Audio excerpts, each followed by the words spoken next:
Salve, salve! Você que acompanha a Análise Verdão aqui no YouTube. Meu nome é Leonardo Suzuki. E o que foi isso, meus amigos? O jogo basicamente acabou de acabar e eu já vim gravar a análise pós-jogo pra vocês de mais uma noite histórica do Palmeiras de Abel Ferreira em Libertadores. Uma noite diferente do que eu imaginava, pelo menos, mas uma noite histórica, um resultado espetacular por parte do Palmeiras. Uma atuação, um desempenho que a gente vai conversar aqui ao longo do vídeo e que eu não consigo classificar a atuação do Palmeiras como uma atuação boa, levando em conta os 90 minutos, mas é um jogo histórico, é um resultado histórico. O Independiente Del Valle tem 32 jogos em casa na Copa Libertadores da América e só tem 2 derrotas, as duas para o Palmeiras de Abel Ferreira. Então é absurdo, é histórico, é mais uma de tantas viradas e acho que uma das mais impressionantes, porque o Palmeiras toma um baile no primeiro tempo, onde podia ser mais do que 2-0 em plena altitude, e consegue virar o jogo no último lance. É realmente histórico e é mais um selo no fato que já é um fato consumado, mas que precisa ser falado aqui, de que noites de Libertadores com o Palmeiras são diferentes. Vocês sabem disso, não estou falando pelo clubismo, mas é fato. O Palmeiras em noites de Libertadores é diferente de qualquer outro time brasileiro, não tem como. Nunca dá pra dar o Palmeiras como vencido. Pode fazer a pior atuação, talvez tenha sido o pior primeiro tempo do Palmeiras em Libertadores com o Abel Ferreira, levando em conta que aquele jogo contra o River, o pior foi o segundo tempo, né, no Allianz Parque. Provavelmente o pior primeiro tempo.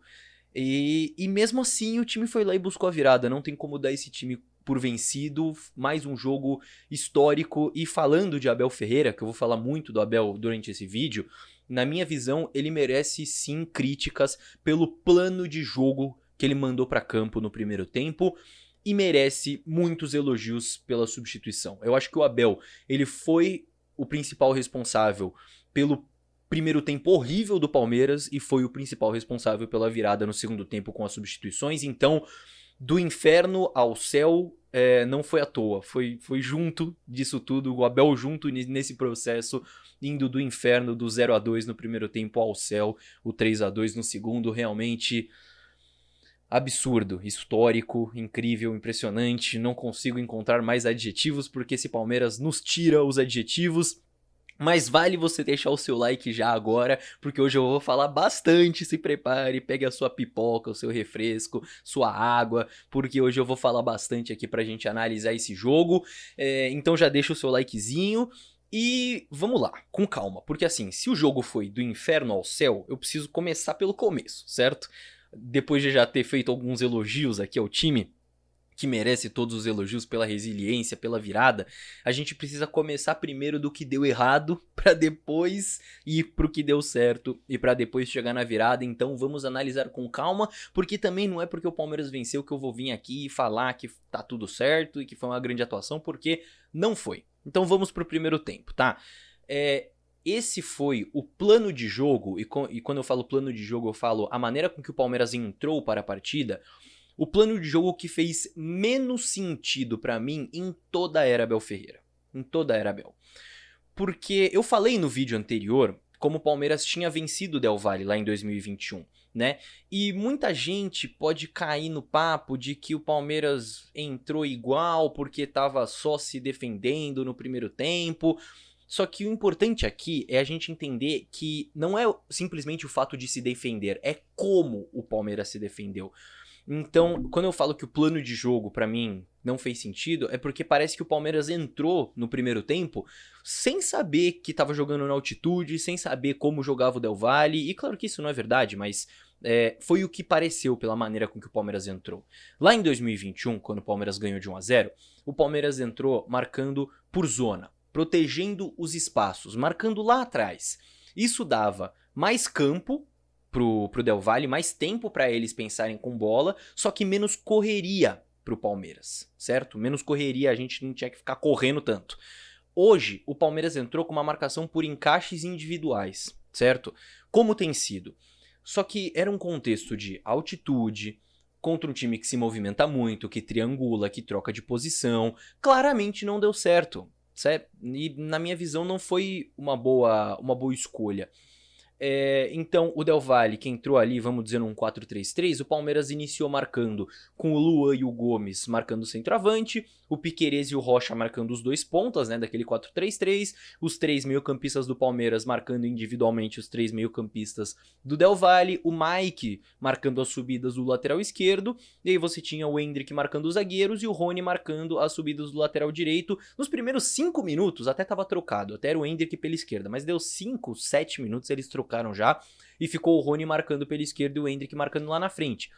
Só que o Palmeiras ficou correndo igual barata tonta, totalmente perdido, sempre atrasado nas jogadas, sem conseguir proteger os espaços vitais do campo, os espaços importantes, que geravam chance pro Del Valle. O Palmeiras marcou mal, simplesmente isso. Então, muito importante que a gente entenda que a crítica aqui, o problema não é o Palmeiras se defender, porque quem viu o último vídeo que eu postei aqui, ou quem sabia minimamente do contexto do jogo, sabia que era um jogo que o Palmeiras ia precisar se defender. O Del Valle ia ter mais posse de bola, sim, principalmente no primeiro tempo, por estar jogando em casa, pelo estilo de jogo deles, pela altitude. O problema não é o Palmeiras se defender, o problema é o Palmeiras se defender mal. O problema é o Palmeiras não conseguir se defender, que foi o que aconteceu no primeiro tempo, foi realmente uma atuação muito ruim. E entendam também, o que eu tô falando aqui, não existe jeito certo de marcar no futebol, tá? Por zona, por encaixe individual, enfim, não tem jeito certo ou errado. Existem pontos positivos e negativos em cada estilo e existe o contexto. A minha crítica aqui, ela é no sentido de que existiu um momento com Abel Ferreira no comando do Palmeiras em que o Palmeiras conseguia variar entre modelos de marcação para situações diferentes. O Palmeiras conseguia marcar um pouco mais baixo, protegendo mais o espaço, tendo mais campo para transição, ou conseguia marcar mais alto, marcar individualmente a saída de bola. O Palmeiras conseguia ter essa variação.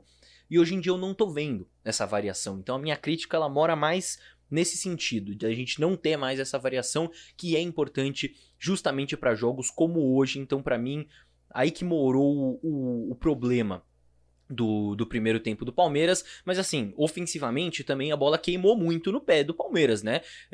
E assim, o Del Valle não é um primor defensivo, como a gente pode ver. Então, em uma das primeiras vezes que o Palmeiras minimamente se acalmou com a bola no primeiro tempo, a gente fez o gol, né? Na bela bola do Rony pro gol do Endrick, e inclusive acho que os dois foram os melhores do time enquanto eles estiveram em campo, né? Depois eles saem para as trocas ali no final. Mas acho que foram os dois que se salvaram ali daquele time inicial, né, do time que começou o jogo no Palmeiras.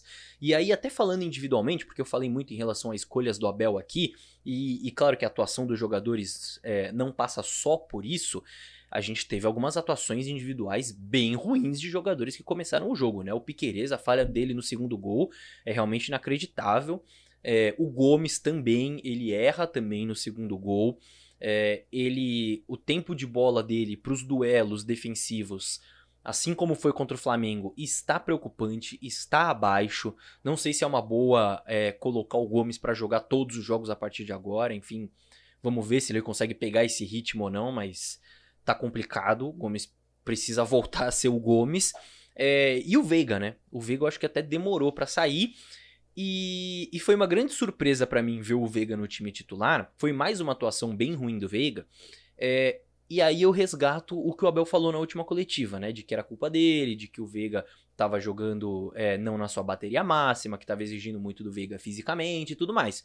O Veiga foi titular num jogo na altitude, certo? Logo depois, né? 2, 3 dias depois daquela coletiva do Abel.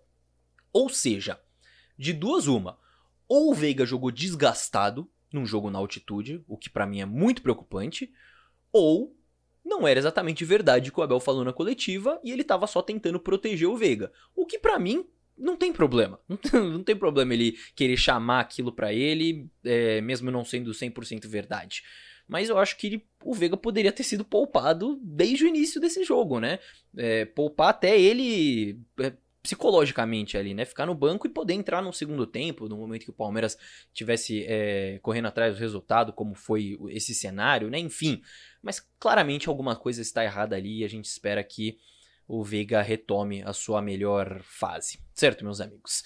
Agora que eu já falei sobre o inferno, que foi o primeiro tempo, já falei sobre o que na minha visão deu errado, vamos pro segundo tempo, meus amigos.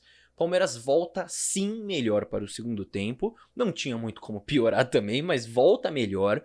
E o que acontece, na minha visão, mais do que uma mudança tática brusca que mudou o Palmeiras da água pro vinho, sei lá o que acontece pra mim é um senso de urgência um pouco maior por parte do Palmeiras, sabe?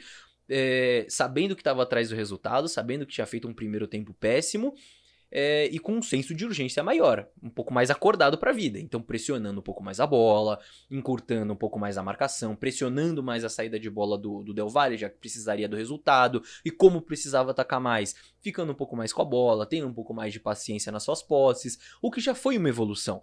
Não foi uma evolução tão grande assim, mas já foi uma evolução, e eu falo sobre isso daqui a pouco. Só que aí eu preciso, para contar a história do segundo tempo, para analisar a história do segundo tempo, eu preciso falar sobre as trocas do Abel, que de fato mudaram o jogo na segunda etapa. As primeiras trocas eu já achei boas, com o Estevão entrando no lugar do Mike, ou seja, o Estevão entrando para fazer a mesma função do Mike ali, aberto pela direita no momento ofensivo, só que com uma característica diferente, né? Mais leve, com mais um contra um atacante de fato para jogar por ali, e o Luiz Guilherme entrando no lugar do Veiga, o que eu achei uma ótima também, porque eu já falei aqui que eu prefiro ver o Luiz Guilherme jogando como um meia de fato. Ele é um cara um pouco mais leve, entraria com o gás ali 100%, e o Veiga, como eu disse, estava muito mal. Então foram duas trocas muito boas na minha visão. E aí, aos 78, ele faz mais 3, e aí foram trocas extremamente ousadas, que eu até fiquei meio, meu Deus do céu, ou vai dar muito certo ou vai dar muito errado esse negócio. Ele coloca Vanderlan, Lázaro e Flaco Lopes e tira Hendrick, Rony e Luan. Ele tira um zagueiro. E aí, pra você entender o que aconteceu, porque, putz, eu fico vendo a transmissão e tem cada comentário meio nada a ver, sabe? Do tipo... Pô, quando ele tirou o Mike e colocou o Estevão, o comentarista falou que ele desfez os 3 zagueiros.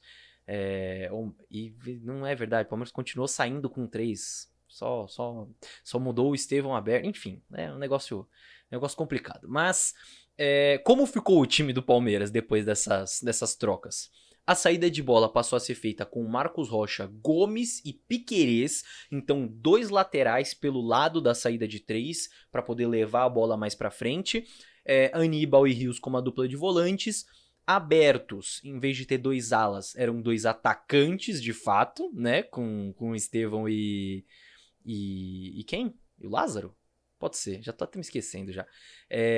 E com o Luiz Guilherme e Flaco Lopes lá na frente, né? O Luiz Guilherme como meio, o Flaco Lopes como centroavante, o Lázaro também vindo da esquerda para dentro, com certeza. Então foi realmente um... o Vanderlan aberto. O Vanderlan que entrou aberto e o Lázaro sendo esse meio atacante da esquerda para dentro. Então foi um Palmeiras que jogou no tudo ou nada ali. O Abel foi pro tudo ou nada e ele conseguiu o tudo. E ele merece o crédito dele por isso. O Palmeiras conseguiu buscar o resultado. E foram lances que tem tudo a ver com as substituições, porque no gol do empate é um gol que o Flaco, que era o centroavante, recua, puxa a marcação e o Lázaro, que era o meio atacante pela esquerda, infiltra. Então, a jogada dos dois, e depois uma jogada que envolve os dois também, e com a estrela do Luiz Guilherme, que entrou justamente ali como esse meio atacante pela direita. Então, mérito sim para esses que entraram e que fizeram a diferença. Flaco Lopes e Lázaro participando muito bem dos 2 gols. E aí, que legal que o Lázaro desencantou finalmente, né? Tava na hora já de desencantar, e que bom que ele fez um gol importante.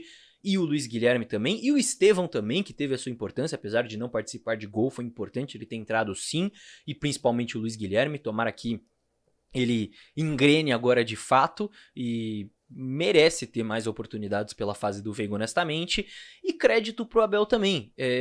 Depois do primeiro tempo, eu já começo a pensar aqui no meu roteiro, né, para não ter que fazer tudo depois do jogo, e eu já tinha certeza que ia ser o vídeo pós-jogo que eu ia mais criticar um dos que eu ia mais criticar o Abel aqui no canal, porque para mim ele merece sim críticas pelo plano de jogo que o Palmeiras entrou hoje, pela atuação do Palmeiras no primeiro tempo. Só que ele merece sim todos os elogios pelas trocas e pelo que o Palmeiras fez e virou e conseguiu mais uma vez de uma forma histórica. Agora, é importante a gente entender também, na minha visão, não foi um bom segundo tempo do Palmeiras. Eu acho que o Palmeiras também contou com a péssima mira do Del Valle. No primeiro e no segundo tempo. No próprio segundo tempo, o Del Valle teve oportunidades de finalizar, teve chance sozinho, e o Palmeiras poderia ter tido um pouco mais de azar ali e não ter conseguido buscar o resultado. Então, não é que o segundo tempo do Palmeiras foi perfeito e o Palmeiras não correu mais risco, não. Claro que ia correr risco de qualquer forma, mas eu acho que é um segundo tempo que a gente tem questões para analisar aqui e para pensar em termos de desempenho. Então, acho que isso é uma coisa importante.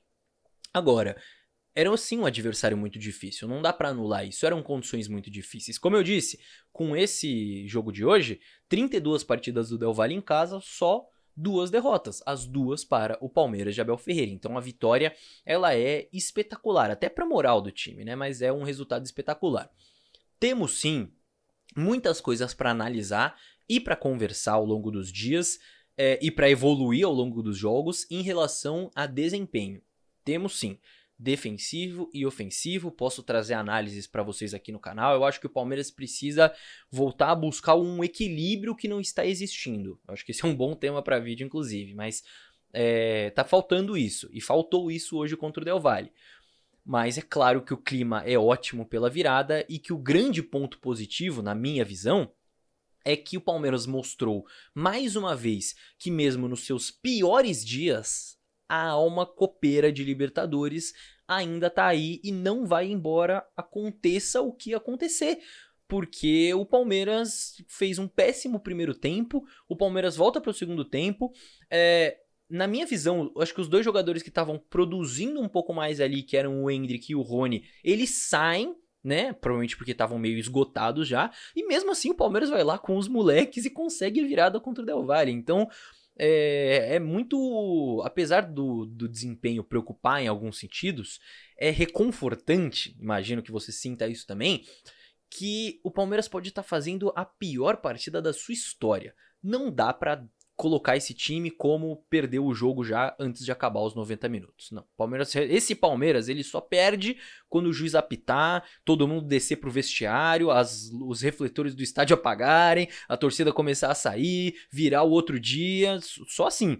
Porque um pouco antes disso ainda é capaz do Palmeiras empatar ou virar uma partida, e isso jogando Libertadores, jogando Copa do Brasil, enfim, jogando Copas, é realmente espetacular. Certo, meus amigos? Então é isso, já estou ficando sem voz aqui, já falei muito e já está tarde também. Então, para me despedir, eu só peço para você deixar o seu like, se inscrever no canal, porque vem muito vídeo por aqui ainda, então muita análise tática. Inscreva-se se não for inscrito, se você gostar do conteúdo. E comente aqui embaixo também a sua opinião, a sua análise, que eu sempre gosto de ver o feedback de vocês. Certo, meus amigos? No mais é isso, muito obrigado pela companhia em mais um vídeo. Vejo todos no próximo. Tchau, tchau.